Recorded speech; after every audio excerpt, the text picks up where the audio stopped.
Buenas tardes, ingenieros, compañeros, profesor y cualquier persona que vea esta exposición. El día de hoy les voy a hablar del capítulo 7, Sistemas de Tratamiento de Agua Producida, del libro Surface Production Operations. Sin más que agregar, comencemos. Comenzando ahora sí. En este capítulo número 7 que se me ha sido asignado, trataremos lo que son sistemas de tratamiento de agua producida. De nuevo, del libro Surface Production Operations. Ahora, como una breve introducción, en las operaciones de producción a menudo se necesita manejar las aguas residuales que pueden incluir el agua producida del petróleo crudo, del agua de lluvia y el agua de lo que es el lavado. El agua se debe separar del crudo y eliminarse, de forma que no infrinja la normativa medioambiental establecida. En las zonas de alta mar, en la que se permite el vertido al mar, el organismo regulador especifica el contenido máximo de hidrocarburos en el agua que puede verterse por lo que es la borda. En la actualidad, el rango es de 15 miligramos sobre litro a 50 miligramos sobre litro, dependiendo de la ubicación específica. En la mayoría de los lugares de la Tierra, el agua no puede eliminarse en la superficie debido a la posible contaminación salina y debe inyectarse en una formación de eliminación aceptable o eliminarse por evaporación. En cualquiera de los dos casos probablemente sea necesario tratar el agua producida para reducir su contenido de hidrocarburo por debajo del que se obtiene normalmente con los eliminadores de agua libre y tratadores de crudo. El propósito de este capítulo en sí es presentar al ingeniero un procedimiento para seleccionar el tipo de equipo apropiado para tratar el petróleo del agua producida y proporcionar, ahorita lo veremos, las ecuaciones teóricas y las reglas empíricas necesarias para dimensionar el equipo. Si se sigue los procedimientos a explicar, el ingeniero podrá desarrollar un diagrama de flujo del proceso, determinar el tamaño de los equipos y evaluar las propuestas de los proveedores para cualquier sistema de tratamiento de aguas residuales. Ahora comencemos con la descripción del sistema. La tabla 7,1 enumera los distintos métodos empleados en los sistemas de tratamiento de aguas producidas y los tipos de equipos que emplean cada método. Del lado derecho podemos ver el método de separación gravitacional, con equipos que van desde capacidades de 100 a 150 micrones, en tanques de skimmer, separadores API, pilas de evacuación, etc. Luego tenemos los coalescedores, las placas coalescedoras, la flotación del gas, entre otros. En total podemos observar ahí 6. Ahora, en la figura 7,1 se muestra una configuración típica de un sistema de tratamiento de agua producida. El agua producida siempre tendrá alguna forma de tratamiento primario antes de su eliminación. Puede tratarse de un tanque de descremado, un recipiente de descremado, un CPI, ahorita veremos qué es, y un separador de flujo cruzado, Todos estos dispositivos emplean técnicas de separación por gravedad.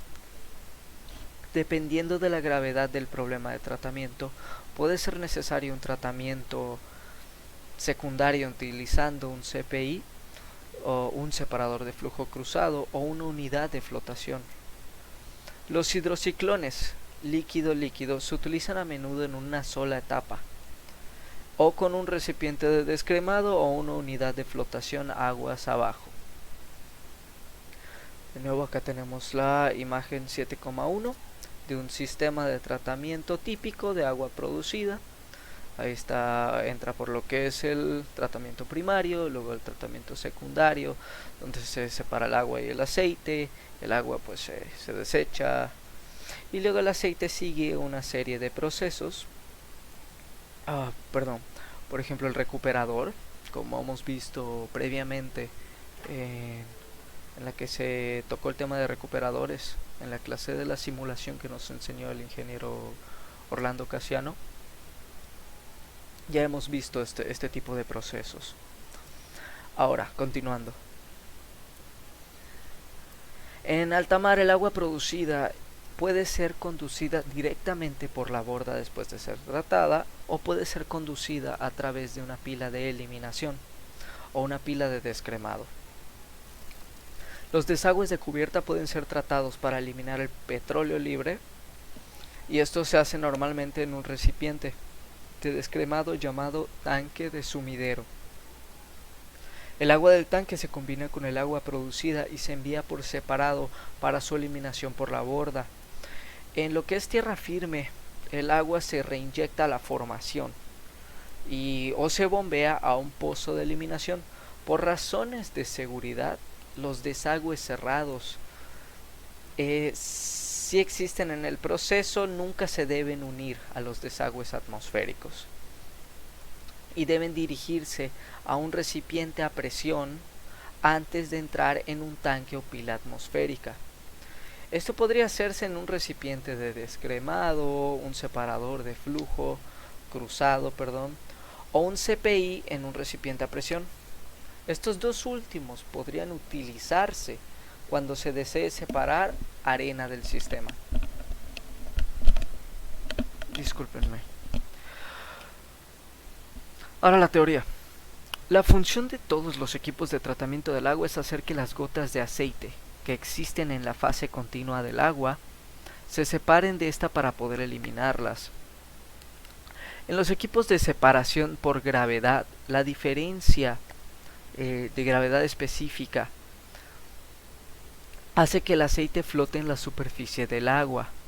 Las gotas de petróleo están sometidas a una dispersión y coalescencia continuas durante todo el viaje por el pozo a través de estranguladores de superficie, las líneas de flujo, las válvulas de control y el equipo de proceso.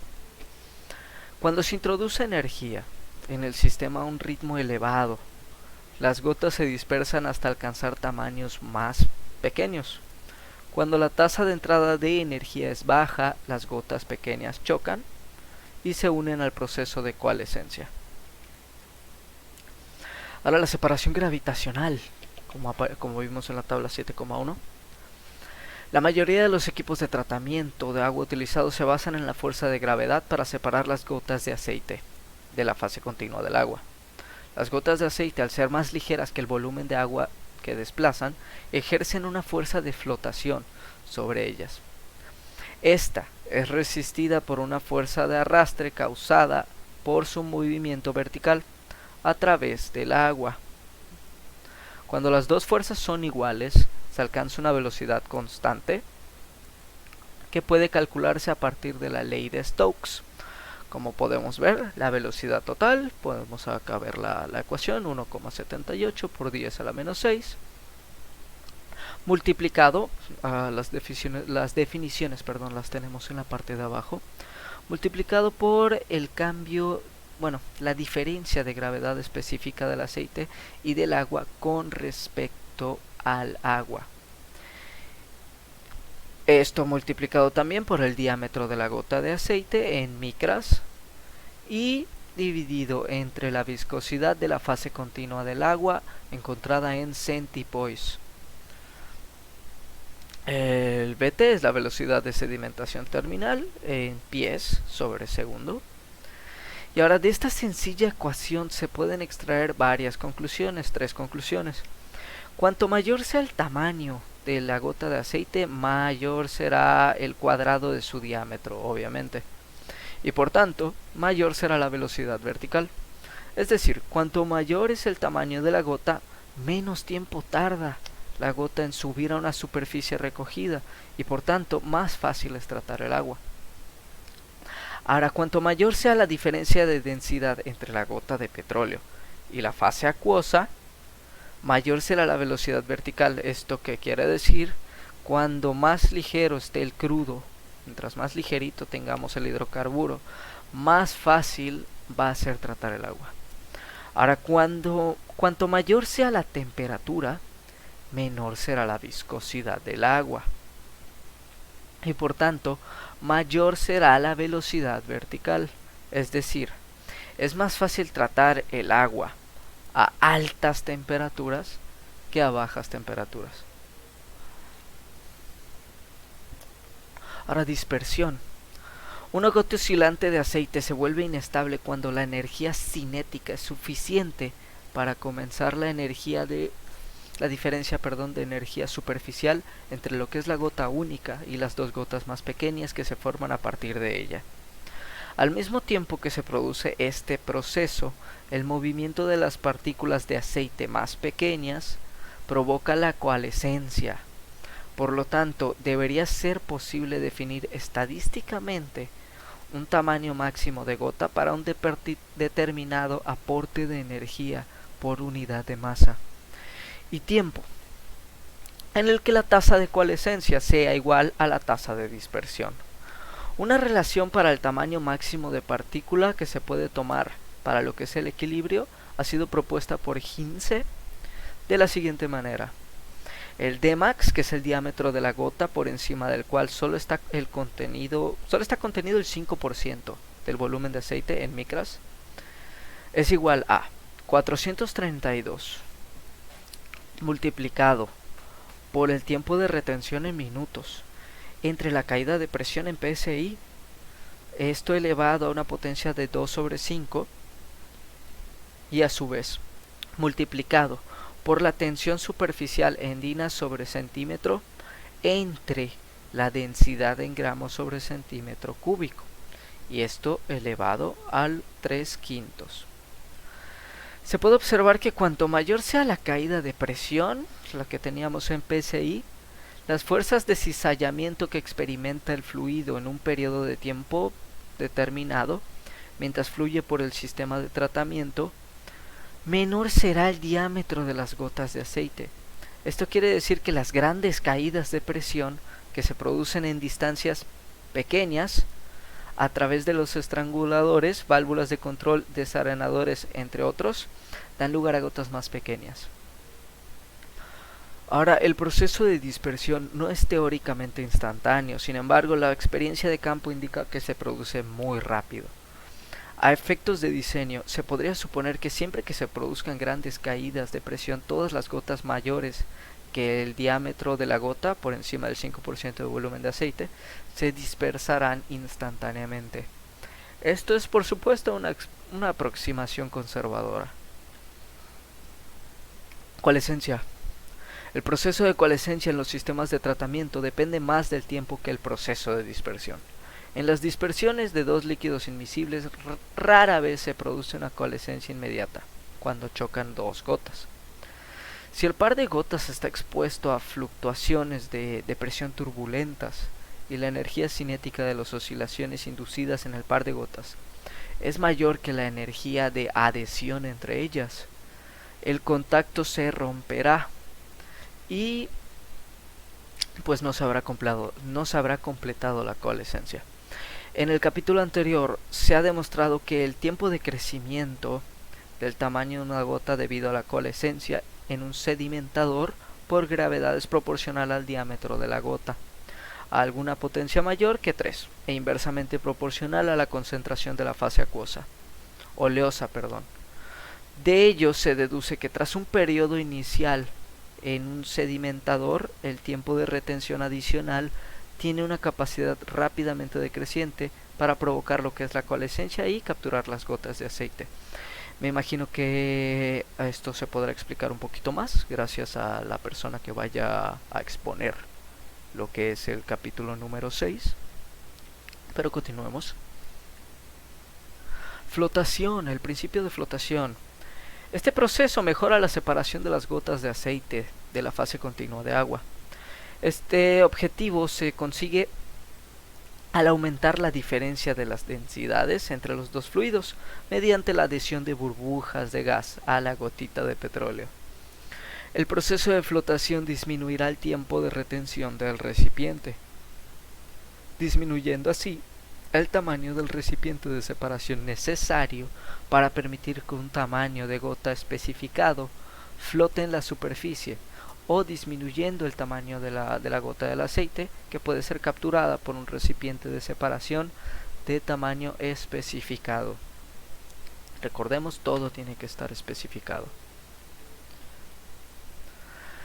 Ahora procedamos a los equipos de tratamiento. Con los tanques de sedimentación y recipientes de desnatado, la forma más sencilla de equipo de tratamiento primario es un tanque o recipiente de sedimentación desnatado. Estos elementos se diseñan normalmente para proporcionar largos tiempos de permanencia, durante los cuales se puede dar la coalescencia y la separación por gravedad. Si se conoce lo que es la concentración de aceite de salida deseada, se pueden determinar dimensiones teóricas del recipiente. A diferencia del caso de la separación, con los recipientes de desnatado no se pueden ignorar los efectos de la vibración, la turbulencia, el cortocircuito, entre otros. Ahora, con base en la publicación 421 del Instituto Americano del Petróleo, API, Management of Water Discharges, Design and Operation of Oil Water Separators, que en este caso es el manejo de descargadores de agua, el diseño y operación de los separadores aceite-agua. Utiliza factores de cortocircuito de hasta 1,75 y es la base sobre la que se derivan muchas de las fórmulas de dimensionamiento de este capítulo. Ahorita lo veremos, importantísimo. 1,75 de la publicación 421 del Instituto Americano del Petróleo, API. Ahora, los desnatadores pueden tener una configuración vertical u horizontal. ¿Okay? En los desnatadores verticales, las gotas de aceite deben ascender a contracorriente del flujo descendente de agua. Algunos tienen lo que son esparcidores de entrada y colectores de salida. Ahora, en la figura 7,2 podemos observar uno de estos. En este caso tiene del lado derecho, se puede encontrar lo que es el esparcidor de entrada y también los colectores de salida, como podemos ver, el water collector también. Y continuamos. La entrada dirige lo que es el flujo por debajo de la interfaz aceite-agua. Las pequeñas cantidades de gas liberadas del agua ayudan a flotar las gotas de aceite. Luego el aceite se recoge y se desprende de la superficie una vez que ya haya atravesado lo que es la zona tranquila entre el esparcidor y el colector de agua. Se puede dar un poquito de coalescencia y la flotabilidad de las gotas de aceite hace que se eleven en contra del flujo de agua. El espesor de la almohadilla de aceite depende de las alturas relativas del vertedero de aceite y el tramo del agua. Ahora, en los skimmers horizontales, como podemos ver acá en la figura 7,3 del lado derecho, las gotas de aceite suben perpendicularmente al flujo de agua. Como se muestra, podemos ver acá el aceite encima del agua del lado derecho. Y continuemos. El agua gira entonces y fluye horizontalmente durante la mayor parte de la longitud del recipiente. Se pueden instalar deflectores para enderezar el flujo. Las gotas de aceite se aglutinan en esta sección del recipiente y suben a la superficie de aceite-agua, donde son capturadas y finalmente descremadas sobre el vertedero de aceite. La altura del aceite puede ser controlada por el control de la interfase, por una pata de agua similar a la mostrada en la 7,2, donde vimos el skimmer vertical. Ahí tenemos lo que es el water leg, que es la pata de agua, o por una disposición de cubo y presa. Ahora, los recipientes horizontales son más eficaces en el tratamiento del agua, porque las gotas de aceite no tienen que fluir a contracorriente con el flujo de agua, como habrán notado con mis expresiones de la previa explicación del skimmer vertical. Esto puede hacerse en recipientes verticales, que en este caso se utilizan para lo que es la arena y otras partículas para su manipulación. Se espera que haya oleadas de líquido en los skimmers verticales. Cuando se espera que haya oleadas de líquido, los recipientes verticales son menos susceptibles de sufrir paradas de alto nivel debido a las oleadas de este líquido. Las ondas internas debidas al oleaje en los recipientes horizontales pueden disparar un flotador de nivel, aunque el volumen del líquido entre al nivel normal de operación y la parada por alto nivel sea igual o mayor que en un recipiente vertical.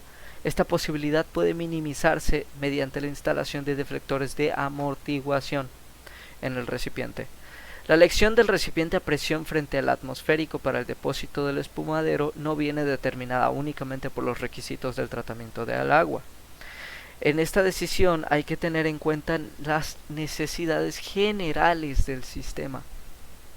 Los recipientes a presión son mucho más caros, eso ya lo hemos visto con previas investigaciones. Sin embargo, se recomiendan cuando la posible fuga de gas a través del sistema de vaciado del recipiente podría crear demasiada contrapresión en un sistema de vaciado atmosférico. También cuando el agua debe ser vertida a un nivel superior para su posterior tratamiento y se necesitaría una bomba si se instalara un recipiente atmosférico.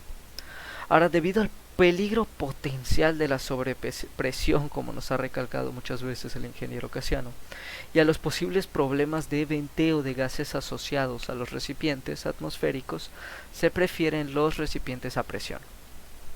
Sin embargo, se debe tomar una decisión individual de coste-beneficio, que en uno de los casos yo tenía la idea de que esa era la idea principal al momento de elegir un equipo. Sin embargo, como podemos ver ahora, son muchas consideraciones a tomar.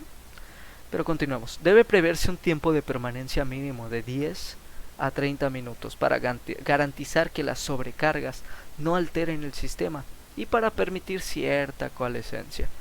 Como se ha comentado antes, los beneficios potenciales de proporcionar mucho más tiempo de residencia probablemente no serán rentables más allá de este punto.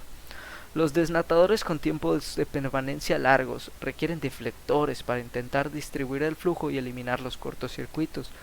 Los estudios de rastreo han demostrado que los tanques de desnatado, incluso los que cuentan con esparcidores y deflectores cuidadosamente diseñados, presentan un comportamiento de flujo deficiente y muchos cortocircuitos. Esto se debe probablemente a las diferencias de lo que es la densidad y temperatura, a la deposición de los sólidos y corrosión de esparcidores, entre algunas otras posibilidades. Ahora, ecuaciones de dimensionamiento de los desnatadores. En el caso de un recipiente cilíndrico horizontal medio lleno, el diámetro y la longitud necesarios para que funcione a media carga de agua pueden determinarse de nuevo a partir de la ley de Stokes. Tenemos acá el diámetro del recipiente, que se debe manejar en pulgadas, multiplicado por la longitud efectiva en la que se produce la separación en pies. Esto se iguala a lo que es 1000 por el caudal del agua en BWPD, barriles por día, perdón. Continuando, multiplicado por la viscosidad del agua en centipoise, y esto dividido por, como vimos antes, la diferencia de gravedad específica entre el aceite y agua respecto al agua, y multiplicado por el diámetro de las gotas de aceite en micras al cuadrado. Ahora, con la derivación de esta ecuación, las gotas de aceite deben asentarse verticalmente hacia arriba a través del agua que fluye horizontalmente. TO y TW están en segundos, dm en micras, como ya vimos, la viscosidad en centipoise, y D en pulgadas, el diámetro en pulgadas. Ahora podemos ver que ahí TO es igual a TW, TO es igual a D sobre 24, multiplicado por velocidad del aceite, o si no me equivoco, volumen del aceite. Permítanme confirmar. No quiero hablar en la ignorancia. Velocidad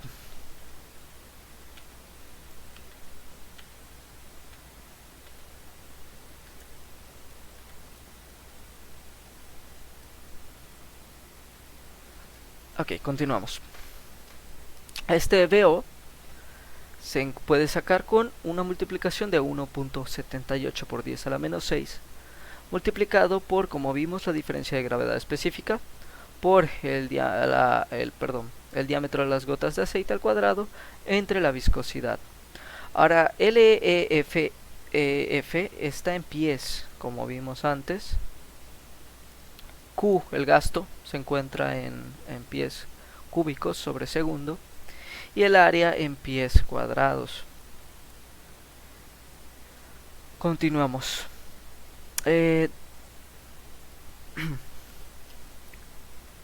Discúlpenme.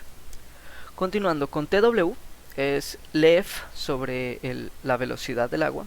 Y la velocidad del agua se puede sacar con el gasto entre su área. Ahora, perdónenme, ¿saben qué? Permítanme confirmar rápidamente si esto es velocidad o volumen. Haciendo uso de los conocimientos de álgebra, si el gasto se tiene en pies cúbicos sobre segundo y esto se divide entre un área que se encuentra en pies cuadrados, nos quedaría un VW que se maneja en pies sobre segundo. Así que, confirmando, si es velocidad del agua, y VO, velocidad del aceite. Ahora, utilizando un factor de eficiencia de 1,8 para la turbulencia y el cortocircuito, en este caso así lo tenían en el libro, tal vez se pueda utilizar, como vimos de la publicación del API, con 1,75, y las ecuaciones del gasto y el área que podemos observar ahí, podemos ver que la ecuación previa que teníamos queda en D por LEF es igual a 1000 por el gasto del agua por la viscosidad entre la diferenciación, en este caso es la misma ecuación.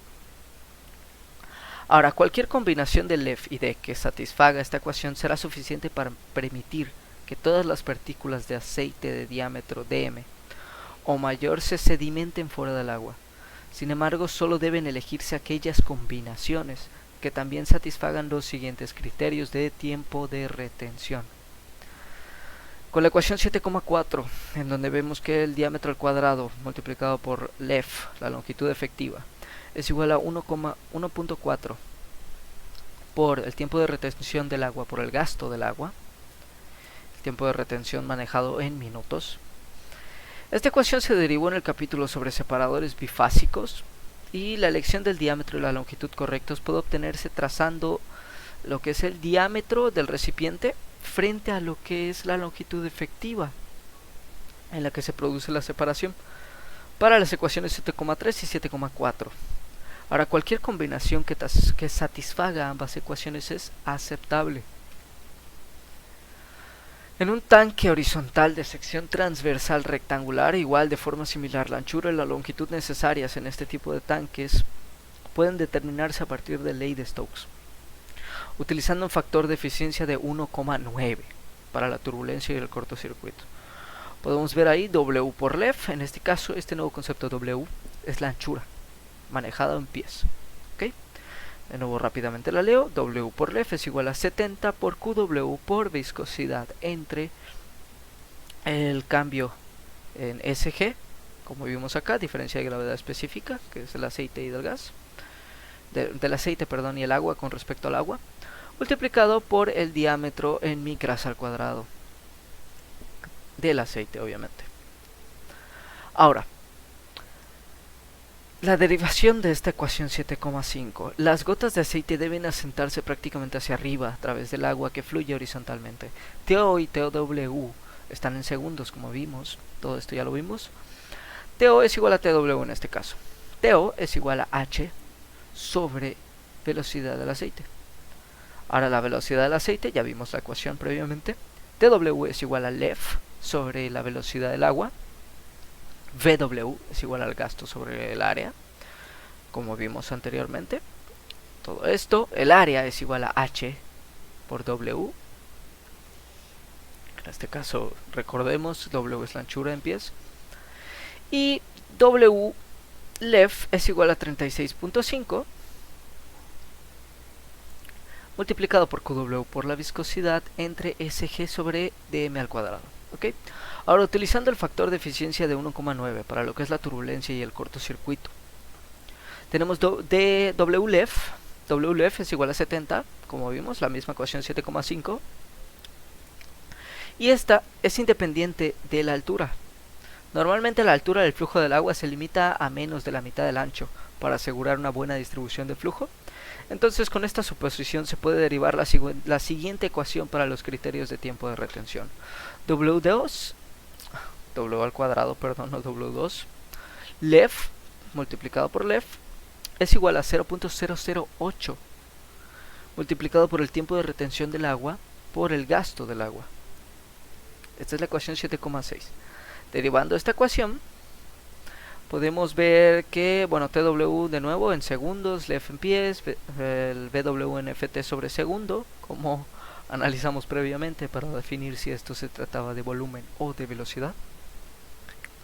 Y en este caso, H está limitado a 0.5 por la anchura. Ahora, la elección de esta anchura y de la L, que satisface a ambos requisitos, la L es la longitud, puede obtenerse gráficamente. La altura del flujo del agua, H, la altura del flujo del agua, se establece igual, como vimos antes, 0.5 por la anchura. Ahora, en un depósito cilíndrico vertical, el diámetro requerido de un tanque cilíndrico vertical se puede determinar a partir de la ecuación 7,7.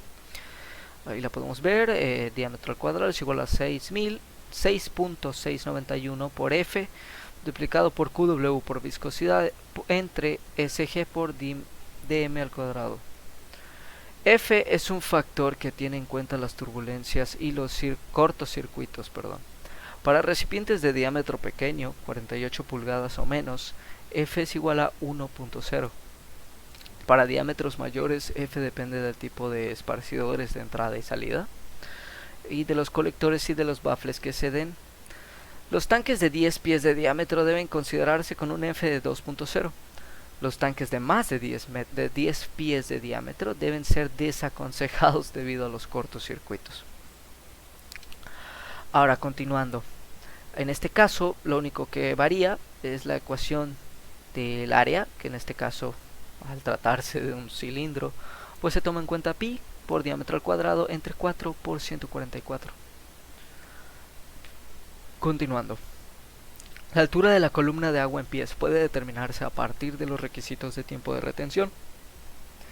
La ecuación 7,8 es esa altura de la columna de agua, H es igual a 0.7, tiempo de retención del agua por gasto del agua entre diámetro al cuadrado.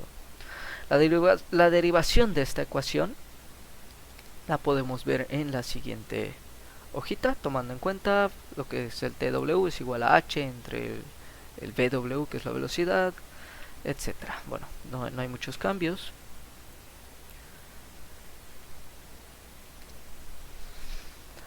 Ahora, coalescentes de placas. Los coalescentes de placas son tanques o recipientes que utilizan placas internas para mejorar el proceso por gravedad. Se han ideado varias configuraciones de coalescentes de placas. Se denominan normalmente interceptores de placas paralelas, PPI, o interceptores de placas corrugadas, CPI, como habíamos mencionado al principio, o separadores de flujo cruzado.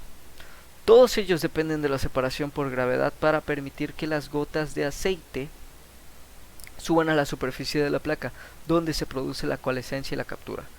Como se muestra en la figura 7,4, el flujo se derrama entre una serie de placas paralelas separadas por una corta distancia.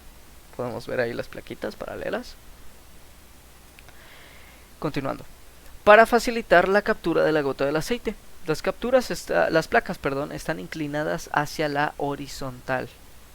La ley de Stokes debería aplicarse a gotas de aceite de un diámetro tan pequeño como el de 1 a 10 micras. Sin embargo, la experiencia de campo indica que 30 micras establecen un límite inferior razonable en el tamaño de las gotas que se pueden eliminar. Por debajo de este tamaño, las pequeñas fluctuaciones de presión, la vibración de la plataforma, etc., tienden a impedir el ascenso de las gotas hasta la superficie de coalescencia. Ahora, vamos a explicar un poquito del interceptor de placas paralelas, PPI. La primera forma de coalescente de placas fue el interceptor de placas paralelas. Esto quería decir que la instalación de una serie de placas paralelas al eje longitudinal de un separador API, un desnatador de sección rectangular horizontal, como se muestra en la figura 7,5, un interceptor de placa paralela. Las placas forman una V. Lo podemos ver en la imagen un poquito más, que se encuentra arribita, en la misma figura 7,5. Cuando se ven a lo largo del eje de fluido, de modo que la lámina de aceite migra hacia la parte inferior de la placa coalescente y hacia los lados. Los sedimentos migran hacia el centro y hacia el fondo del separador, donde estos se eliminan. Ahora, el interceptor de placa ondulada, CPI, este es importante. La forma más común de interceptor de placas paralelas utilizado en instalaciones petroleras es el interceptor de placas onduladas o corrugadas, CPI.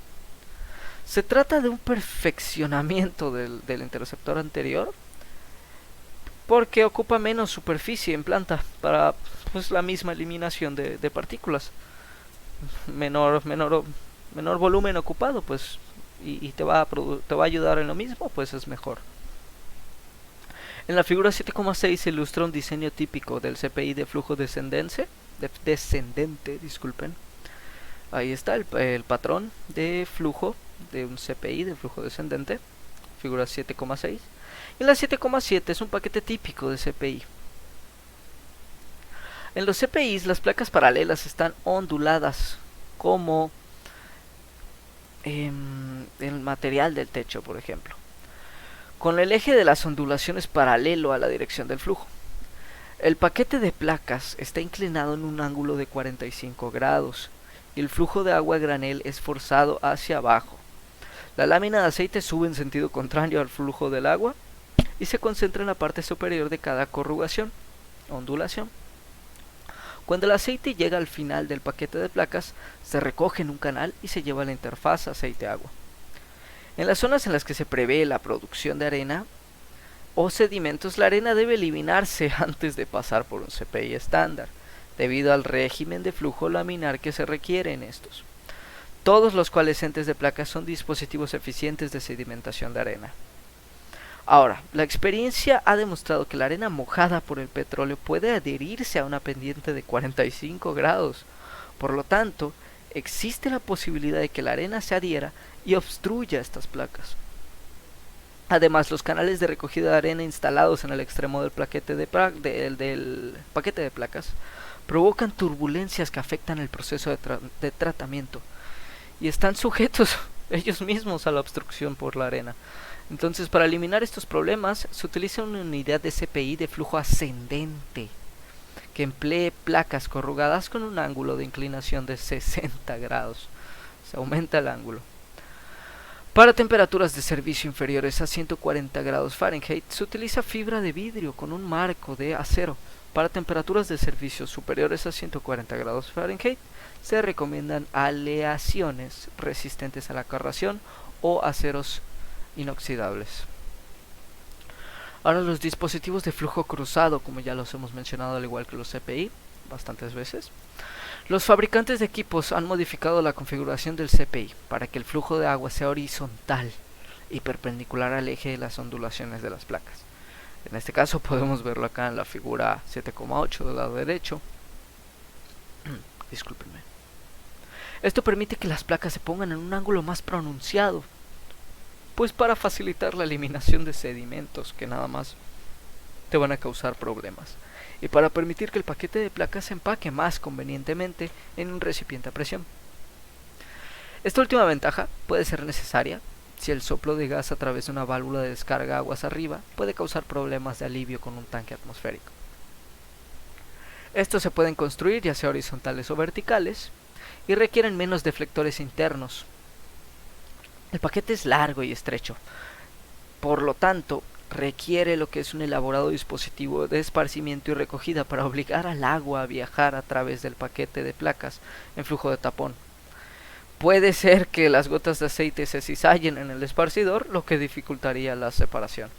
Las unidades verticales, aunque necesitan de lo que son canales de recogida en un extremo para permitir que el aceite suba a la interfaz aceite-agua y que la arena se deposite en el fondo, pueden diseñarse para una eliminación de arena más eficaz. Los separadores CPI a veces son más baratos y más eficaces en la eliminación de hidrocarburos que los de flujo cruzado, pero se debe considerar el flujo cruzado cuando se prefiere el uso de un recipiente a presión y se espera que el agua esté cargada de sedimentos. Para rendimiento, las ventajas de los coalescentes de placas son: requieren muy poco mantenimiento, eso es muy bueno. Tienen un tamaño y peso menores que los recipientes de desnatado. Son sencillos y baratos a comparación de otros dispositivos de tratamiento de aguas producidas. Y no tienen piezas móviles, no necesitan energía, son fáciles de instalar en un recipiente a presión, lo que ayuda a retener los vapores de hidrocarburos y a proteger contra la sobrepresión debido al fallo de una válvula de control a nivel aguas arriba. Ahora, las desventajas son que los separadores de placas no son eficaces para las corrientes con bultos de petróleo o grandes aumentos de caudal de líquido, y no pueden manejar eficazmente tampoco grandes cantidades de sólidos. Ahora, las ecuaciones de dimensionamiento del coalescente. La ecuación general de dimensionamiento para un coalescente de placas con flujo paralelo o perpendicular al alcance de las placas para eliminación del tamaño de gotas es la siguiente: H, como vimos, la altura de la sección de agua, y W, la anchura de la sección de agua, L, la longitud de la sección de la placa paralela al eje del flujo de agua en pies. Estas tres multiplicados dan igual a 4.8 sobre el gasto del agua, el caudal del agua, BWPD, por H, que en este caso es la distancia perpendicular entre estas placas, por la viscosidad dividida entre un coseno del ángulo de la placa con la horizontal, multiplicado por el cuadrado del diámetro de las gotas de aceite en diseño, que está en micras, y de nuevo el SG, que ya vimos que es la diferencia de gravedad específica entre el aceite y el agua medido respecto al agua. De esto vemos que la derivación de esta ecuación, pues bueno, en este caso la gota debe ascender hasta la parte inferior de la placa coalescente. TO y TW de nuevo se encuentran en segundos, la velocidad del agua en pies sobre segundo, gasto en pies cúbicos sobre segundo, nada ha cambiado a diferencia de las ecuaciones previamente vistas. Podemos encontrar las siguientes ecuaciones. Ahora, un detalle a considerar es que, por ejemplo, en este caso en LEF, en la longitud efectiva, se considera 0.7 por L, que era la longitud que vimos antes. Lo voy a volver a mostrar rápidamente: la longitud de la sección paralela al flujo de agua.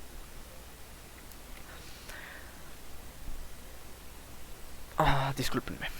Y bueno, continuando, el PW no ha cambiado, el gasto no ha cambiado. En este caso el área sí cambia, se toma en cuenta que es 0.9 por el H, la altura, por W, la anchura. Y tenemos acá que para sacar el TW, pues igual se puede hacer por medio de 0.7 por longitud, por 0.9 por HW. En este caso pues podemos ver que es LEF por A por 24 por 3600, y esto dividido entre 5.61 por el gasto del agua. Bueno, ahí mencionamos que H se encuentra en pulgadas. Esto ya lo habíamos visto de este lado. H, distancia perpendicular. Miren, no lo puse, se movió aquí. H está en pulgadas. Los experimentos han indicado que el número de Reynolds para el régimen de flujo no puede ser superior a 1600, con 4 veces el radio hidráulico como dimensión característica. Basándose en esta correlación, el mínimo H por W para un caudal de agua dado puede determinarse a partir de H por W es igual a 14 por 10 a la menos 4 multiplicado por el gasto del agua por el H, que ya vimos que era la distancia perpendicular entre las placas en pulgadas. Esto multiplicado por la gravedad específica del agua y dividido entre la viscosidad en centipoise.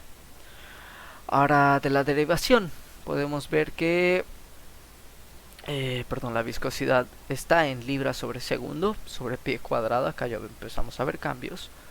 PW, densidad del agua en libras sobre pies cúbicos. R, que es el radio hidráulico, se encuentra en pies. Y D, perdón, se encuentra en pies también. Ahora podemos ver estas ecuaciones. R, que es el radio hidráulico, es básicamente el área entre las placas, entre lo que es el perímetro mojado. Entonces la ecuación queda H por W, perdón, entre 12 por lo que es 1 entre 2 por W más H entre 12. Y esto más o menos nos quedaría H entre 24. Ahora RE es el número de Reynolds que luego se va a tomar en consideración. D es igual a 4R, 4 radios hidráulicos. Y de nuevo la viscosidad se encuentra en centipoises. Tenemos que ahora la ecuación de BW es 5.61 entre 24 3600 0.9 por QW entre HW. Tenemos que U, la viscosidad derivada, es 2.088 por 10 a la menos 5. Viscosidades normales. Número de Reynolds en 1600. La densidad del agua en 62.4 por la gravedad específica. Y HW es igual a 7.0 por 10 a la menos 4. En este caso podemos ver que ahí ya se ha derivado, ha bajado la mitad con respecto a lo que es la ecuación 7,10. Para tener en cuenta las sobrecargas de la válvula de control se utiliza un factor de seguridad de 2. Entonces se regresa a la ecuación 7,10. Ahora para los tamaños del CPI. Para los CPI los paquetes de placas vienen en tamaños estándar. En este caso H se encuentra en 3.25 pies, W en 3.25 pies, L en 5.75 pies, H en 0.69 pulgadas, que vimos que se maneja en pulgadas, y el ángulo de 45 grados. El tamaño se determina por el número de paquetes de placas estándar instalados. En este caso podemos ver ahí la ecuación 7,11. El número de paquetes es igual a 0.077 por el gasto del agua por la viscosidad entre el cambio de la gravedad específica del agua y el aceite respecto al agua, multiplicado por dm al cuadrado. Ahora, para garantizar que se cumple la limitación del número de Reynolds, el flujo a través de cada paquete no puede pasarse de 20.000 bwpd. Y es posible especificar un ángulo de inclinación de 60 grados para ayudar a aliviar el problema de obstrucción de sólidos inherente a los CPIs, como vimos anteriormente. Y esto requiere un aumento del 40% en el número de paquetes, de acuerdo con la siguiente ecuación. De ahí sale la 7,12, número de paquetes es igual a 0.11 y lo demás no cambia. Multiplicado por, QW, viscosidad, entre el cambio en la gravedad específica y dm al cuadrado. Ahora, el dimensionamiento de los dispositivos de flujo cruzado. Estos obedecen las mismas ecuaciones generales de dimensionamiento que los coalescentes de placas, aunque algunos fabricantes dicen que su eficacia es mayor que la de los CPI. La razón de ello no se desprende de la teoría, el laboratorio o las pruebas de campo. Tanto separadores horizontales como los verticales de flujo cruzado requieren esparcidores y colectores para distribuir uniformemente el flujo de agua entre las placas, como vimos antes. Por esta razón se sugiere modificar la ecuación 7,8. Veámosla rápidamente de nuevo para que sepan cuál era.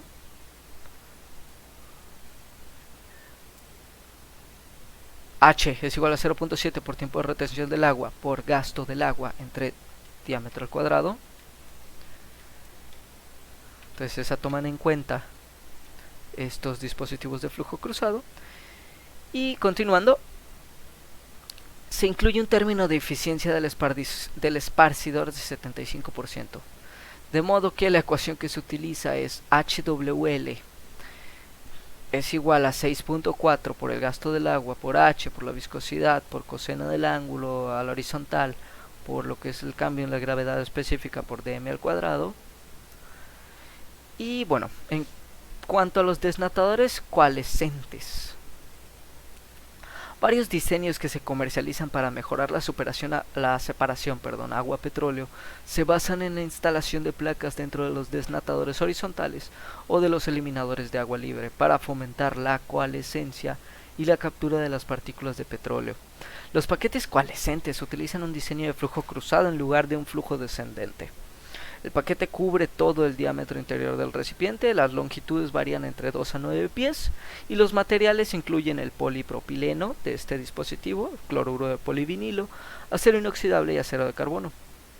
La separación estándar de los paquetes de placas de flujo cruzado es de 0.80 pulgadas, con una separación opcional de 0.46 o 1.33 pulgadas. El paquete tiene una inclinación de 60% para reducir las obstrucciones y se ofrecen más sitios de coalescencia a las gotas de aceite debido al patrón hexagonal del paquete. Ahora, en cuanto a los precipitadores, filtros coalescentes. En el pasado era normalmente común dirigir el agua a través de un lecho de Excelsior u otro medio similar, como se muestra en la figura 7,9, que es un esquema de precipitador. Ahí podemos ver el Excelsior o algún otro medio coalescente. Sin embargo, el medio coalescente tiene tendencia a obstruirse. Entonces, actúan como un desnatador vertical los dispositivos de servicio de campo, ya que las gotas de aceite deben fluir en sentido contrario al flujo descendente del agua, a través de la zona donde está el medio. Entonces, se han utilizado filtros coalescentes que emplean arena, antracita o un elemento fibroso para atrapar estas gotas de aceite y promover la coalescencia. Los medios filtrantes están diseñados para ciclos de retrolavado automáticos. Son extremadamente eficientes en la limpieza del agua, pero se obstruyen muy fácilmente con el aceite y son difíciles de lavar a contracorriente. El líquido de lavado a contracorriente debe eliminarse, lo que conlleva más complicaciones. Entonces, algunos operadores han tenido éxito con los filtros de arena en operaciones en tierra firme, en las que el fluido de lavado a contracorriente puede dirigirse a grandes tanques de sedimentación, y en donde el agua ya ha sido tratada a 25 entre 75 miligramos sobre el litro de petróleo. Ahora, los coalescentes turbulentos de flujo libre, los SP-PACs. Los dispositivos de sedimentación por gravedad se han discutido anteriormente, utilizan elementos internos muy espaciados para reducir la distancia que debe recorrer una gota de aceite para encontrarse con una superficie de coalescencia. En este tanque hay poca turbulencia dentro, lo que promueve la coalescencia. El SP-PAC está desarrollado por Paragon Engineering Services y comercializado por Modular Production Equipment de Houston. Crea un flujo turbulento al obligar al agua a fluir a través de una trayectoria de tuberías en forma serpentina. Esta trayectoria está dimensionada para crear una turbulencia de magnitud suficiente para provocar la coalescencia, pero no tan grande como para ceder las gotas por debajo de un tamaño determinado. Es similar en tamaño a la tubería de entrada, pero no es susceptible de taponamiento. Como se puede extraer en la figura 7,10, el SP-PAC se coloca dentro de cualquier dispositivo de sedimentación por gravedad, ya sea skimmer, coalescente de placas, etc. Y al crecer una distribución de tamaño de gota más grande, el sedimentador por gravedad es más eficiente en la eliminación de aceite. En este caso, lo podemos observar en la figura 7,11 con una tablita donde podemos ver lo que es el tamaño de la gota de agua en micronas. Y bueno, básicamente la concentración acumulada del aceite en porcentaje.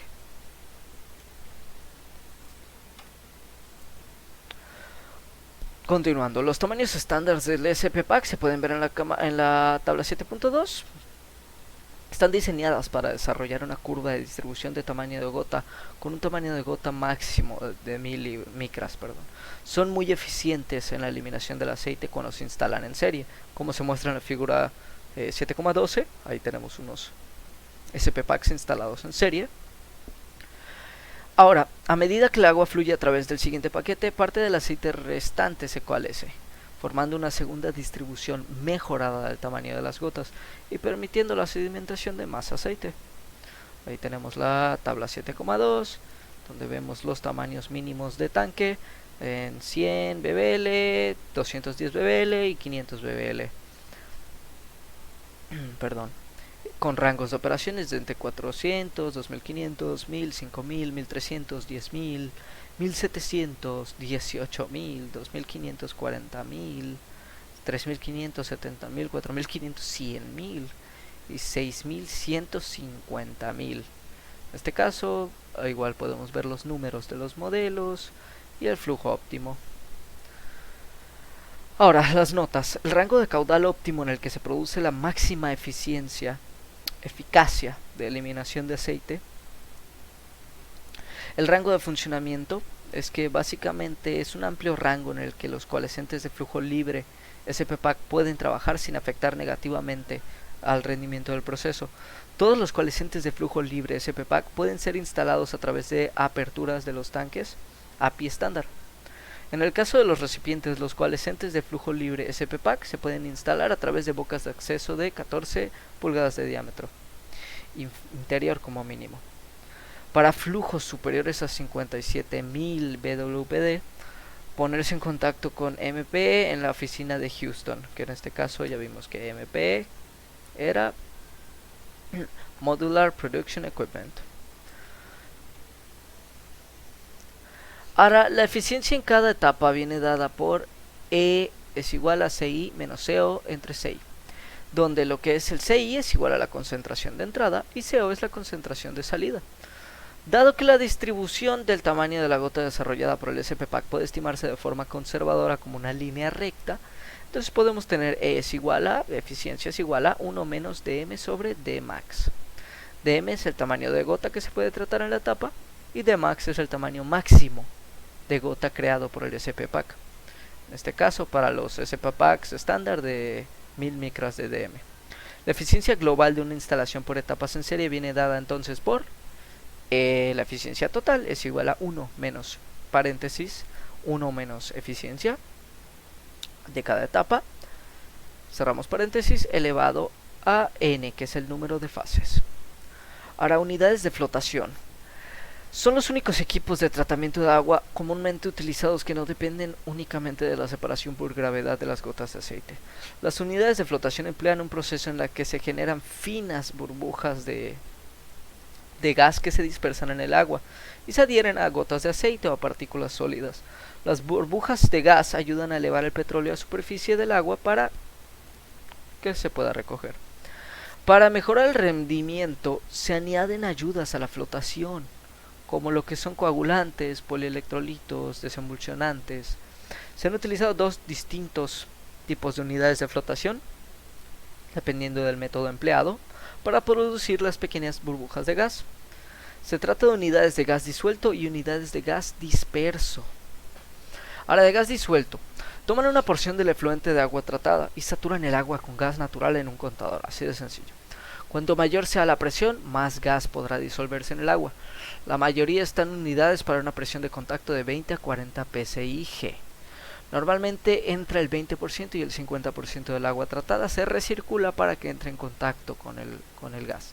El agua saturada se inyecta entonces a un tanque de flotación, como podemos ver acá en la figura 7,13, que es un proceso de flotación de gas disuelto.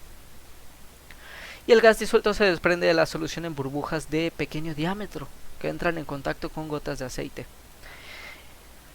y las llevan a superficie, lo que en forma de espuma, Las unidades de gas disuelto se han utilizado con éxito en operaciones de refinería, en las que se puede utilizar aire como gas y con las que se dispone de grandes superficies. Los parámetros de diseño son recomendados por los distintos fabricantes, pero normalmente oscilan entre 0.2 y 0.5 SCF, Standard Cubic Feet, sobre barril de agua a tratar, y caudales de agua tratada más reciclada de entre 2 y 4 GPM entre FT2. Se especifican tiempos de retención de 10 a 40 minutos y profundidades de entre 6 y 9 pies. Ahora, las unidades de gas disuelto son comunes en operaciones de plantas químicas, pero rara vez se utilizan en operaciones de producción. Son más grandes que las unidades de gas disperso y pesan más, por lo que tienen una aplicación limitada en alta mar. Muchas instalaciones de producción no tienen unidades de recuperación de vapor y por lo tanto el gas no se recicla. y el agua producida tiene una mayor tendencia a causar incrustaciones en el dispositivo de formación de burbujas que el agua dulce, que normalmente se encuentra en las plantas. Ahora, unidades de gas disperso. Las burbujas de gas se dispersan en la corriente total mediante el uso de un dispositivo inductor o mediante un vórtice creado por rotores mecánicos. En figura 7,14, que es la de abajo del lado izquierdo, se muestra un corte transversal esquemático de una unidad que emplea un eductor hidráulico. El agua limpia del efluente se bombea a un cabezal de recirculación que alimenta una serie de eductores de Venturo. El agua que fluye a través del eductor succiona gas del espacio de vapor que se libera en la boquilla como un chorro de pequeñas burbujas, que en este caso igual lo podemos ver en la parte del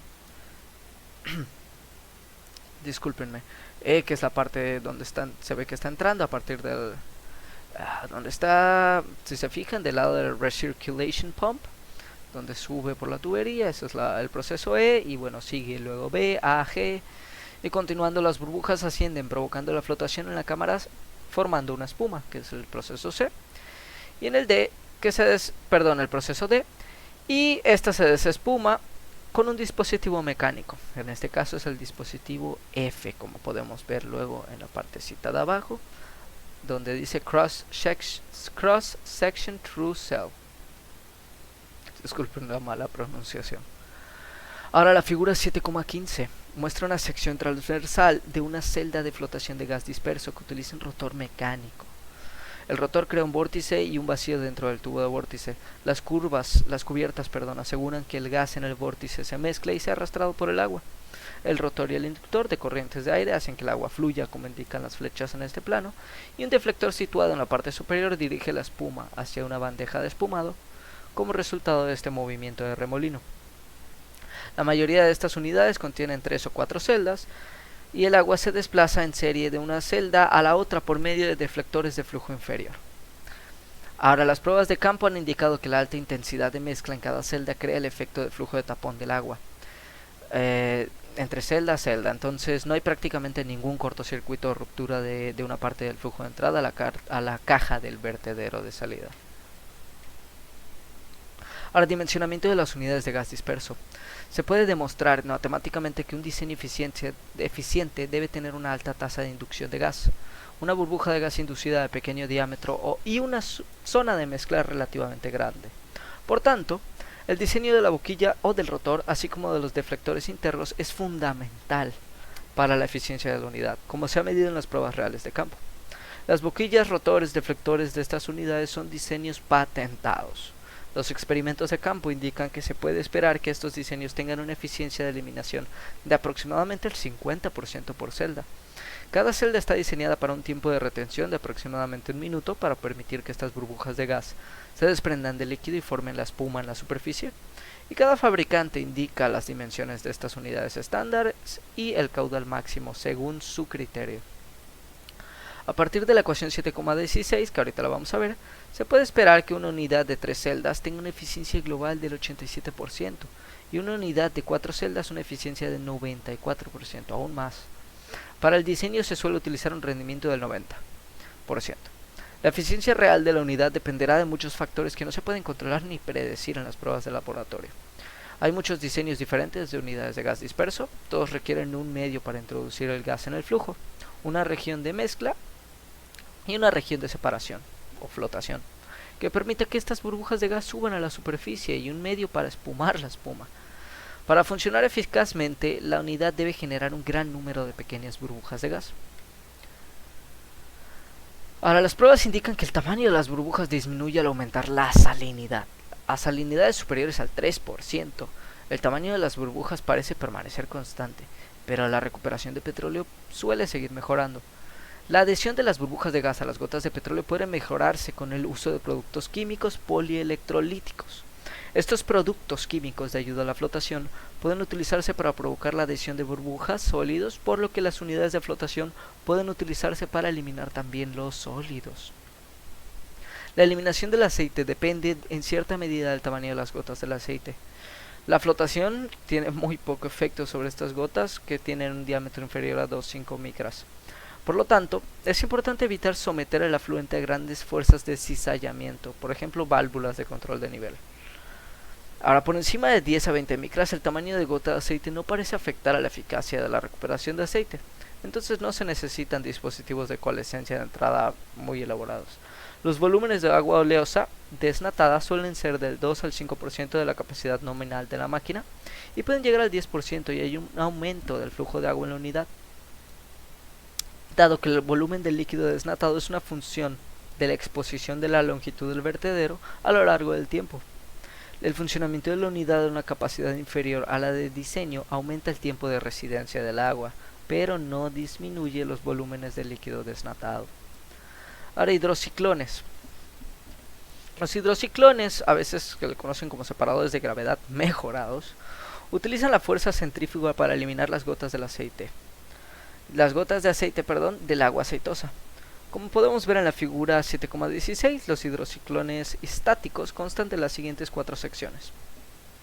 Una cámara de remolino cilíndrica, como podemos ver en la imagen, una sección reductora concéntrica, una sección cónica fina y una sección de cola cilíndrica. El agua aceitosa entra en la cámara de remolino cilíndrica a través de una entrada tangencial, creando un vórtice a alta velocidad con un núcleo central de flujo inverso.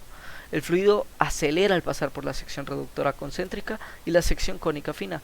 A continuación, el fluido continúa a una velocidad constante a través de la sección cilíndrica de cola y las gotas de aceite más grandes se separan del fluido en la sección cónica fina, mientras que las gotas más pequeñas se eliminan en la sección de la cola. Las fuerzas centrípetas hacen que las gotas de menor densidad se desplacen hacia el núcleo central de baja presión, donde se produce el flujo axial inverso. El aceite se elimina a través de un puerto de rechazo de pequeño diámetro, la cabeza del hidrociclón, y el agua limpia se elimina a través de la salida de aguas abajo. Los hidrociclones estáticos requieren de una presión mínima de 100 psi para producir las velocidades requeridas. Los fabricantes hacen diseños que funcionan a presiones más bajas, pero estos modelos no siempre han sido tan eficientes como los que funcionan a presiones de entradas más altas. Si no se dispone de una presión mínima de 100 psi, se debe utilizar una bomba de bajo cizallamiento, por ejemplo una bomba de cavidad progresiva. Y bueno, los hidrociclones no parecen funcionar bien con gotas de aceite de menos de 10 a 20 micras de diámetro.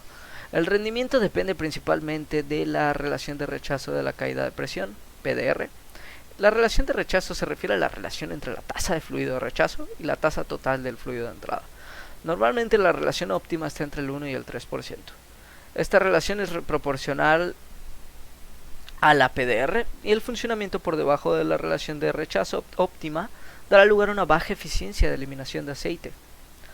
Ahora, la PDR se refiere a la relación entre la diferencia de presión entre la entrada y salidas de rechazo y la diferencia entre la entrada y salida del agua. Normalmente se desea una PDR entre 1.4 y 2.4. Las temperaturas superiores a 80 grados Fahrenheit dan lugar a un mejor funcionamiento, aunque el rendimiento de hidrociclones puede variar dependiendo de la instalación. El rendimiento no puede predecirse con mayor exactitud a partir de pruebas de laboratorio de campo, porque depende del cizallamiento y la coalescencia reales que se producen en las condiciones de flujo de campo y de las impurezas del agua, como los productos químicos residuales de tratamiento y la corrosión y la arena, las incrustaciones y los productos de corrosión que varían con el tiempo. Estos dispositivos son excelentes para la coalescencia y funcionan mejor como dispositivo de tratamiento primario seguido de un recipiente de descremado aguas abajo, que puede separar las gotas de 500 a 1000 micras que salen con el efluente de agua. En la figura 7,17 podemos ver un PID simplificado de un hidrociclón. Las ventajas de los hidrociclones estáticos incluyen: no tienen partes móviles, por lo tanto se requiere un mínimo de mantenimiento y atención del operador. Su diseño compacto reduce el peso y los requisitos de espacio en comparación con los de unidad de flotación. Son insensibles al movimiento, por lo tanto son adecuados para instalaciones flotantes, y su diseño modular permite una fácil adición de capacidad. También ofrecen menores costos de operación en comparación con unidades de flotación. Las desventajas son la necesidad de instalar una bomba si solo se dispone de petróleo a baja presión, como vimos de los 100 psi, y la tendencia del puerto de rechazo a obstruirse con arena o sarro. La arena en el agua producida provocará la erosión de los conos y aumentará los costes de explotación. Ahora, pilas de eliminación y evacuación. Los pilotes de evacuación son tubos de gran diámetro de 24 a 48 pulgadas de extremo abierto fijados a la plataforma y que se extienden por debajo de la superficie de agua. Sus principales usos son concentrar todos los vertidos de la plataforma en un solo lugar, proporcionar un conducto protegido de la acción de las olas de modo que los vertidos puedan colocarse a una profundidad suficiente para evitar que se produzcan brumas durante las condiciones de alteración. Proporcionan un punto de alarma o de cierre en caso de un fallo que provoque el petróleo fluya por la borda. Y la mayoría de las autoridades competentes exigen que todas las aguas producidas sean tratadas. Tanque desnatador, coalescente, flotación. En algunos lugares las pilas de eliminación pueden recoger el agua de producción tratada, la arena tratada, los líquidos de las bandejas de goteo y los desagües de la cubierta, y como trampa final para los líquidos de hidrocarburos en caso de averías del equipo. Son muy útiles para la eliminación del drenaje de la cubierta. Ahora, también son excelentes para lo que es cuando el flujo es muy irregular, se debe gravitar hacia un punto bajo para su recogida y ser bombeado a un nivel superior para su tratamiento o ser tratado en ese punto bajo. Entonces son excelentes para eso. También se pueden proteger de la corrosión. Están situadas por su diseño lo suficientemente bajo en la plataforma como para eliminar la necesidad de bombear el agua, y no se ven gravemente afectadas por los grandes cambios instantáneos de caudal. No contienen pequeños pasajes sujetos a la obstrucción por la acumulación de incrustaciones y minimizan la mezcla en el proceso, ya que son la última pieza del equipo de tratamiento antes de la eliminación. Ahora, el dimensionamiento de una pila de eliminación. Bueno, básicamente, si el drenaje de la cubierta es simplemente agua de lluvia contaminada y el diámetro de la pila de eliminación se puede determinar a partir de la siguiente ecuación, se puede asumir la necesidad de separar gotas de 150 micros. Tenemos la ecuación 7,17, donde D es igual al diámetro interno de la pila en pulgadas, QW la tasa de agua producida, el gasto, en este caso si está en la pila de eliminación. AD es el área en planta de la cubierta en pies cuadrados, RW la tasa de precipitación en pulgadas sobre hora, que en este caso es 2 pulgadas sobre hora en el caso del Golfo de México. El cambio en SG es la diferencia de gravedad específica entre gotas de petróleo y el agua de lluvia, en este caso ya cambió. QWD menos tasa de lavado se ve en BPD, que está en 1500 N, y N es igual al número de mangueras de lavado en 50 GPM. Ahora la derivación de esta ecuación 7,17, a partir de una ecuación para un tanque descremado vertical con F 1.0, teniendo en cuenta que DM son 150 micrones, QW es igual a QW, entonces la tasa producida de agua si se dispone en pila más tasa de lluvia o tasa de lavado en BPD. QR es el índice de pluviosidad, esto es algo nuevo en BPD. RW el índice de pluviosidad en pulgadas sobre hora. Y AD el área de la cubierta, como ya vimos, en pies cuadrados. Tenemos esta ecuación, en este caso la 7,17.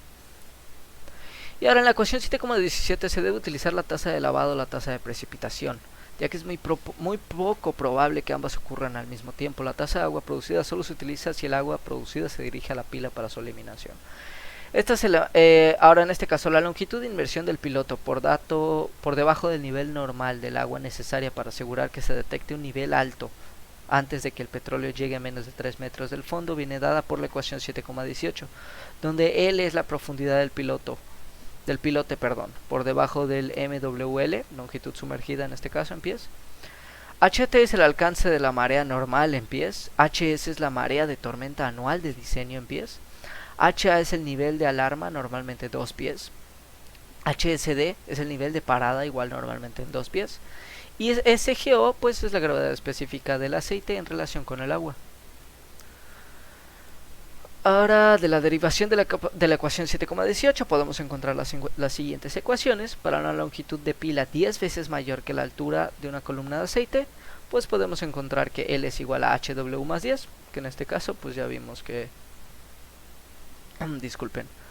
Ya vimos que quedaría lo que es la ecuación 7,18. En aguas pocas profundas es posible medir la interfaz agua-petróleo para la alarma o el cierre con una disposición de burbujas y un pilote más corto. Sin embargo, no se recomienda esto cuando la profundidad del agua permite un pilote más largo. Para minimizar los efectos de la acción de las olas se requiere una longitud mínima de pilote de 50 pies. Ahora, pila de desechos. La pila de descremado es un tipo de pila de eliminación como se muestra en la 7,18. Acá podemos verlo. El flujo a través de las múltiples series de placas deflectoras crea zonas de flujo nulo. Además de ser más eficientes que las pilas de eliminación estándar desde el punto de vista de la separación del aceite, las pilas de descremado tienen la ventaja añadida de proporcionar cierto grado de limpieza de la arena. La mayoría de las autoridades con jurisdicción establecen que la arena producida debe eliminarse sin aceite libre. Es dudoso que la arena procedente del drenaje de un buque cumpla este criterio cuando se deposita en una pila de eliminación estándar. Ahora, se puede decir que al momento de que se atraviesa la longitud de una pila de desechos se desgastará en los deflectores y se lavará con el agua. Y esto eliminaría lo que es el aceite libre para luego ser capturado en una zona de reposo. En cuanto al dimensionamiento, podemos ver que partiendo de la base de que se ha indicado que con un tiempo de retención de 20 minutos en la sección deflectada de la pila y asumiendo que el 25% del volumen es absorbido por las zonas de coalescencia, tenemos la ecuación 7,19 donde L con la apóstrofe es igual a la longitud de la sección del deflector en pies y la longitud sumergida es L con apóstrofe más 15 pies para permitir una entrada y una salida de la sección del deflector. De la ecuación de la derivación de la ecuación 7,19 se puede encontrar lo siguiente. Podemos ver el volumen, que en este caso pues se trata ya con pi, ya que se divide, si podemos ver acá en este caso una sección tipo cilíndrica y todo lo demás. Ahora, sistemas de drenaje. Un sistema de drenaje que está conectado directamente a recipientes de presión se denomina sistema de drenaje a presión o cerrado. Un sistema de drenaje que recoge los líquidos que se derraman en el suelo es un drenaje atmosférico. Por gravedad o abierto, se debe suponer que el líquido de un sistema de drenaje cerrado contiene gases disueltos que destellan en el sistema de drenaje y pueden convertirse en un peligro si no se manejan adecuadamente.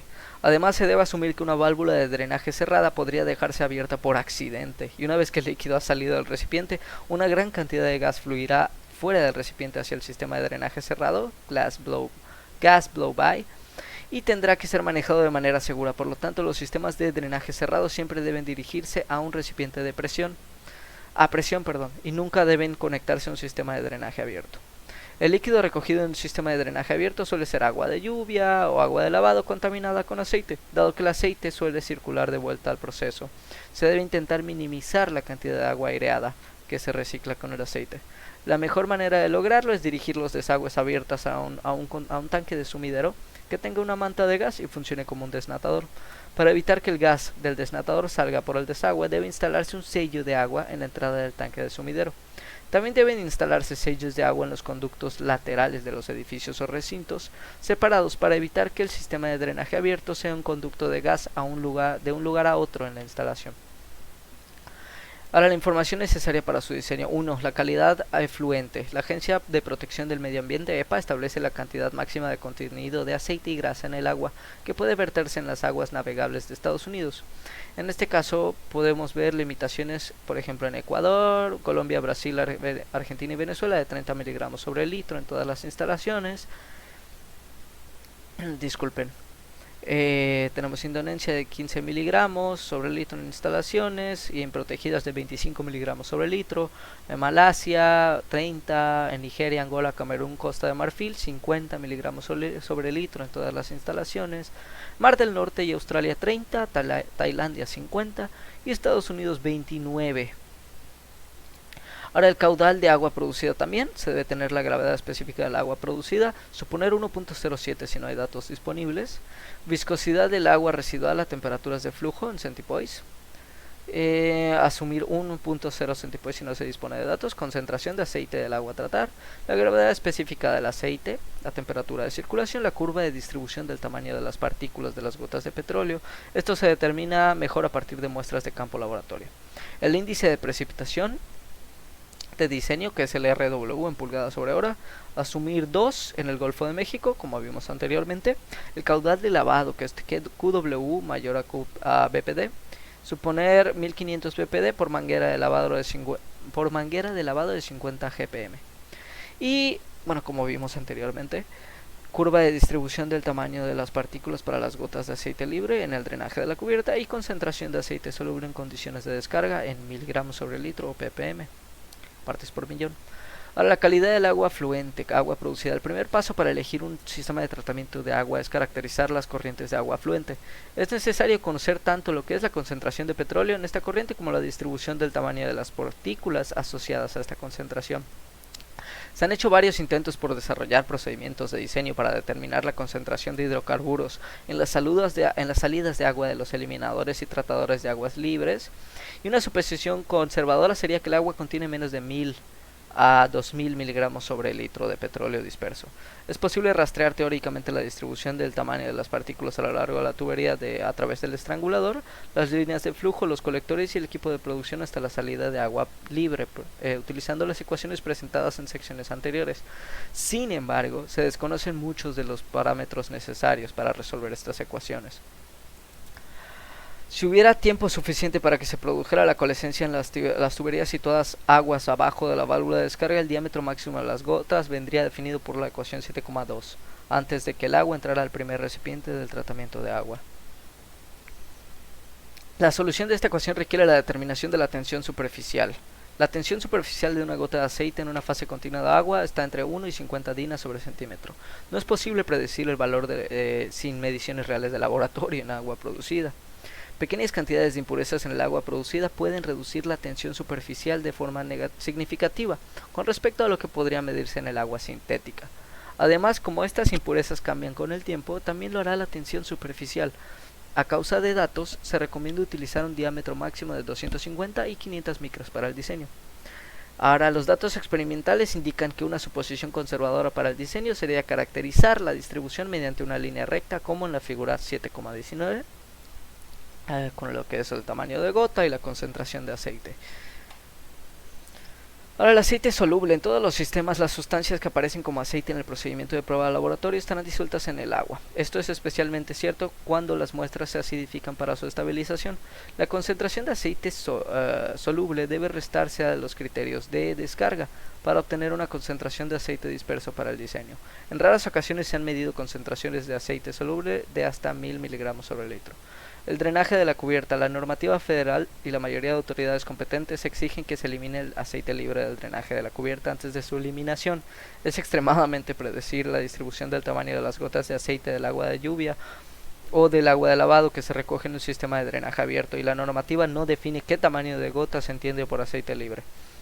La práctica habitual en las refinerías es dimensionar el equipo de tratamiento de agua de drenaje para eliminar todas las gotas de aceite de 150 micras de diámetro o más, y si no se dispone de otros datos, se recomienda utilizar esto para dimensionar los sumideros y pilas de eliminación.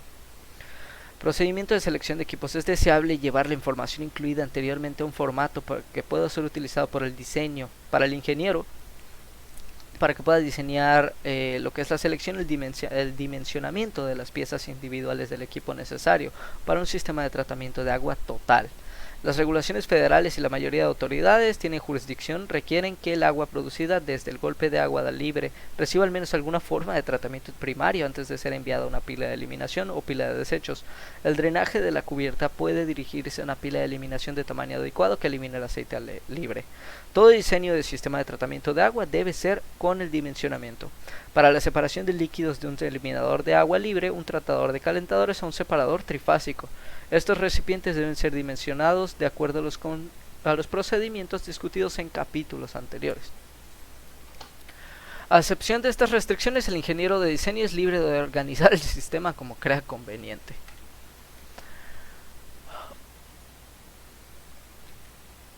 Ahora, se debe determinar el contenido de agua, de aceite del agua producida afluente. Se puede suponer entre 1000 y 2000 miligramos sobre el litro si no hay información. Determinar la calidad del efluente de petróleo disperso. A falta de información, utilizar 23 miligramos sobre el litro para el Golfo de México y zonas similares 29. Ahora, determinar la distribución del tamaño de gotas de petróleo en la corriente de producida afluente. Utilizar una distribución de línea recta de un diámetro de 250 a 500 micras en ausencia de datos. Determinar el diámetro de partículas de aceite que deben ser tratadas.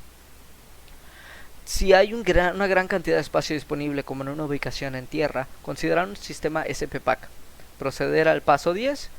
Si la respuesta al paso 4 es menor de 30 a 50 micras, se necesita una unidad de flotación o un ciclón. Proceder al paso 6. Si la respuesta del paso 4 es superior a 30 micras, se podría utilizar un tanque de descremado o un coalescente de placas como única etapa de tratamiento, pero no es realmente recomendable proceder al paso 9. Determinar la calidad. El paso 6 es determinar la calidad del afluente de la celda de flotación a partir de la calidad requerida del afluente, suponiendo una eliminación del 90%. Si la calidad del afluente de la celda de flotación en el paso 7 es menor que la calidad determinada en el paso 1, determine el diámetro de las partículas que deben ser tratadas en el tanque de descremado o en el coalescente de placas para cumplir con esta calidad. Esto se puede calcular como la calidad del afluente de la celda de flotación dividida por la calidad del afluente determinada en el paso 1 por el diámetro máximo de las partículas calculado en el paso 3. Y de paso 8, determinar el efluente de hidrociclón suponiendo que tiene una eficiencia del 90% y determinar el diámetro de las partículas que deben tratarse en el recipiente descremado aguas abajo suponiendo un Dmax de 500. Este valor puede calcularse como 500 veces la calidad del efluente de aceite disperso en el paso 1 dividido por la concentración del efluente del hidrociclón.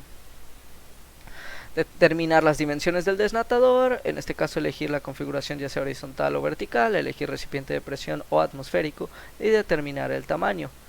Y en el paso 10, determinar la eficiencia global requerida, la eficiencia por etapa y el número de etapas. Determinar las dimensiones del coalescente de placas, elegir la configuración de CPI o de flujo cruzado y determinar el tamaño. En el paso 12, elegir el tanque de descremado, el SP-PAC o coalescente de placas para la aplicación, considerando el costo y espacio disponible. Paso 13, elegir el método de manejo del drenaje de cubierta, determinar si la tasa de agua de la lluvia o del lavado rige el diseño, dimensionar la pila de evacuación y si el diámetro de la pila de eliminación es demasiado grande. Dimensionar lo que es el tanque de sumidero para utilizarlo con la pila de eliminación o dimensionar la pila de desechos. Ahora, especificaciones de equipos. En el tanque de descremado, el diseño de recipientes horizontales. Se puede determinar el diámetro interno y la longitud entre costuras de recipiente. Se puede suponer que la longitud efectiva del recipiente es el 75% de la longitud entre costuras y el diseño vertical del vaso. Se puede determinar el diámetro interno y la altura de la columna de agua. La altura del recipiente se puede determinar añadiendo aproximadamente 3 pies a la altura de la columna de agua. El sistema de paquetes SP se puede determinar el número y el tamaño de los depósitos. Alternativamente se pueden especificar las dimensiones y el tamaño de compartimentos de un canal horizontal. De un separador interceptor de chapa ondulada, el CPI, se puede determinar el número de paquetes de placas. Dispositivos de flujo cruzado, se pueden determinar las dimensiones aceptables del área de paquetes de placas y dependen del estándar de los fabricantes. La celda de flotación se proporciona información para seleccionar un tamaño a partir de los datos de los fabricantes y la pila de eliminación se puede determinar el diámetro interno y la longitud. En el caso de una pila de desecho se puede elegir la longitud de la sección de deflectores. Ahora, para finalizar, vamos a ver el ejemplo 7,1, el ejemplo de mi capítulo. Para diseñar el sistema de tratamiento de agua producida teniendo los siguientes datos. Tenemos 40 grados API, 5000 BWPD, el tamaño de cubierta es de 2500 pies cuadrados, el criterio de descarga es de 48 miligramos sobre litro y la gravedad del agua alimenta el sistema. Paso 1. Supongamos que hay 6 miligramos sobre litro de aceite soluble y que la concentración de aceite en el agua producida es de 1000 miligramos sobre litro. La calidad de fluente requerida es de 48 miligramos sobre litro, como dice ahí.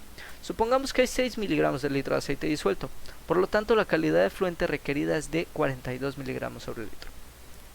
Ahora supongamos que el diámetro, en el paso 3, supongamos que el diámetro máximo de las partículas de aceite de Max es de 500 micras. Paso 4, utilizando la figura 7,19, el tamaño de la gota de aceite que debe eliminarse para reducir la concentración de aceite de 1000 miligramos sobre litro a 42 miligramos sobre litro es igual a dm entre 500 es igual a 42, igualamos 42 entre 1000. Entonces el paso 5, considerando un sistema de tratamientos de tanques de la serie SP, ver el paso 10 después. Si no se utilizan paquetes SP dado que el DM es inferior a 30 micras, se debe utilizar una unidad de flotación o un hidrociclón. Proceder al paso 6. Dado que DM está cerca de 30 micras, puede ser posible que tratar esta agua sin una unidad de flotación. Tomaremos el caso más conservador para este ejemplo. Paso 6. Dado que la célula de flotación o celda de flotación tiene una eficiencia del 90% para cumplir los requisitos de diseño de 42 miligramos sobre litro, será necesario tener una calidad afluente de 420 discúlpeme, de 420 miligramos sobre litro. Esto es inferior a la concentración de 1000 miligramos sobre litro en el agua producida asumida en el paso. Por lo tanto, es necesario instalar un dispositivo de tratamiento primario a aguas arriba de la unidad de flotación. En el paso 7, usando de nuevo la figura 7,19, el tamaño de la gota de aceite debe ser removida para reducir la concentración de aceite de 1000 miligramos a 420 miligramos sobre litro. Es decir, dm entre 500 es igual a 420 entre 1000, en donde dm es igual a 210 micrones. El paso 8, la entrada del sistema de tratamiento de agua está a una presión demasiado baja para un hidrociclón, entonces dimensionar un recipiente de descremado antes de la unidad de flotación. Paso 9, diseñar el recipiente de descremado. Recipiente de presión necesario para las consideraciones del proceso.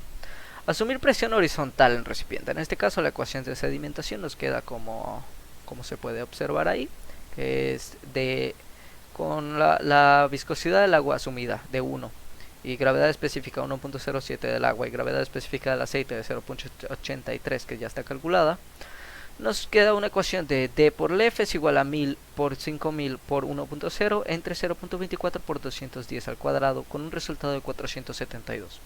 Asumimos varios diámetros D y resolvemos para LEF. Ahora, la ecuación del tiempo de retención. Asumir retención de tiempo de 10 minutos. Entonces tenemos D cuadrado por LEF es igual a 1.4 por 10 por 5000 y asumimos varios Ds. Y luego asumir la presión vertical en recipiente, de nuevo se remite el mismo proceso, quedándome un diámetro de 56.22 pulgadas en la ecuación de sedimentación. En la ecuación de tiempo de retención para la parte vertical tenemos el H es igual a 0.7 por 10 por 5000 entre diámetro cuadrado. Suponemos diámetros 60, 66 y 72. Y podemos ver que un recipiente vertical de 60 pulgadas por 12.5 pies o de 72 pulgadas por 10 pies satisfacería todos los parámetros. Dependiendo del costo y de las consideraciones de espacio, se recomienda un recipiente vertical de 72 pulgadas por 10 pies para esta aplicación. Ahora el paso 10 es investigar los paquetes de SP en los tanques como una opción, calcular la eficiencia global requerida.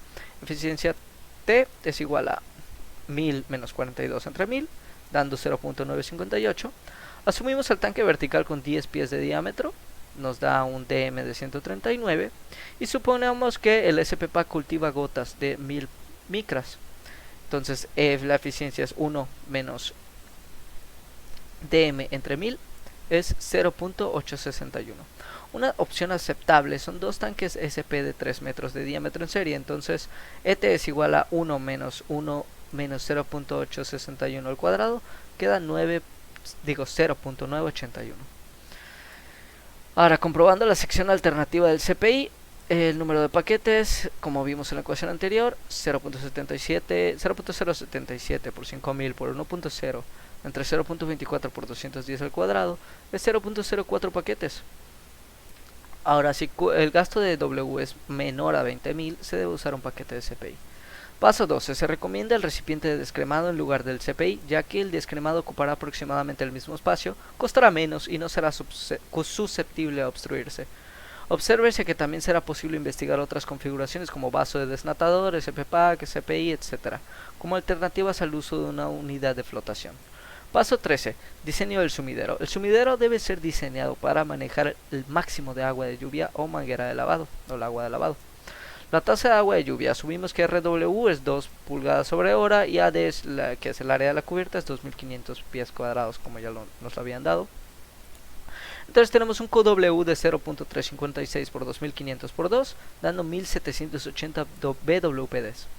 La tasa de lavado, asumimos que el número de fases es 2, entonces QWD es igual a 1500 por 2, dando 3000 BWPD. El diseño mínimo suele requerir dos mangueras, dado que el agua dulce entra en el sumidero a través de los desagües. El tanque de sumidero debe ser dimensionado utilizando una gravedad específica de 1.0 y una viscosidad de 1.0 para el agua dulce. Supongamos que el sumidero es de sección rectangular horizontal, entonces la ecuación de sedimentación nos queda dando 62.2, en la que se usa la longitud efectiva, el ancho y la altura del tanque, que en este caso es 0.75 por W. Ahora se manejan lo que son varias anchuras diferentes para el tanque y longitudes efectivas. Y bueno, un tanque horizontal de 6 pies por 14 pies por 5 pies satisfacería todos los parámetros del diseño. Si se determina que las dimensiones del tanque del sumidero son inadecuadas para la plataforma, se puede añadir un SP-Pack aguas arriba del tanque de sumidero para aumentar el tamaño de las gotas de aceite. Por lo tanto, el tamaño del tanque de sumidero con un SP-Pack puede determinarse de la siguiente manera. W por LEF es igual a 70 por 3000 por 1.0 entre 0.15 por 300 al cuadrado, dando 15.6. Consideramos varias anchuras del tanque en pies. Y bueno, un tanque horizontal con un SP-Pack de 4 pies por 4 pies por 5 pies satisfacería todos los parámetros del diseño. Se puede ver que añadiendo un SP-Pack el tamaño de los tanques de sumidero se puede reducir sustancialmente. Ahora paso 14, tanque de aceite recuperado. Supongamos que un tanque cilíndrico con un tiempo de retención de 15 minutos y un flujo de proceso del 10% del flujo de agua de diseño para las celdas de flotación y un flujo de proceso del 5% del flujo medidor de diseño para los recipientes de desnatado, tenemos QW 0.10 por 5000 más 0.05 por 5000, 750 BPD. Calculamos H y suponemos varios diámetros de D para el cálculo de H y resolvemos las alturas. LSS debe ser igual a LEF más 3 pies. Entonces de aquí podemos ver que un recipiente vertical de 36 pulgadas por 6 pies satisfacería todos los parámetros de diseño en este caso. Y sin más que agregar, solo me queda decir muchísimas gracias por haber escuchado esta exposición. Ha sido muy extensa, ya llevamos 1 hora y 36 minutos exponiendo este tema. Era un tema muy extenso, ya que se tenía que ver lo que es pues los diseños, los criterios de selección de cada equipo, sus ventajas, desventajas, procesos, las ecuaciones de dimensionamiento para cada uno. Pero bueno, creo que cerramos con broche de oro al exponer ese ejemplo 7.1 en el que se pudo ver que se puede calcular con distintos equipos. Y sin más que agregar, muchísimas gracias, espero que tengan un excelente día y hasta luego.